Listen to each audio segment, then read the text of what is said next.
ഇന്നിപ്പോൾ അതാ കാക്കുവിൻ്റെ ബർത്ത്ഡേ കേട്ടോ. അപ്പോൾ അതിന് വേണ്ടിയിട്ട് ഞാൻ ഗിഫ്റ്റ് കൊടുക്കാൻ വേണ്ടിയിട്ട് ഗിഫ്റ്റൊക്കെ ഒന്ന് സെറ്റ് ചെയ്യേക്കാൻ വേണ്ടി പോവാണ്.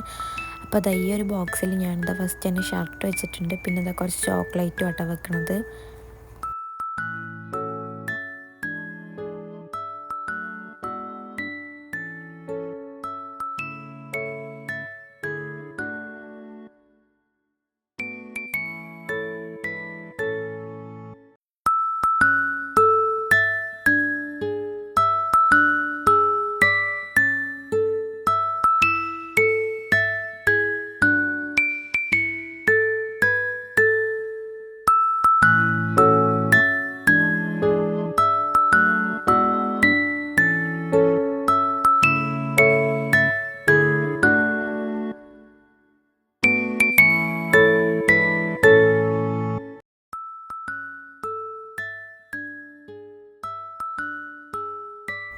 പിന്നെ ഞാനൊരു കേക്കും കൂടി വാങ്ങിയിട്ടുണ്ടായിരുന്നു കേട്ടോ. അങ്ങനെ നമ്മൾ കേക്ക് കട്ടിങ്ങും അങ്ങനെ ഗിഫ്റ്റ് കൊടുക്കലൊക്കെ കഴിഞ്ഞിട്ടുണ്ടായിരുന്നു. വീഡിയോ ഇഷ്ടമാണെങ്കിൽ ലൈക്ക് ചെയ്യുക.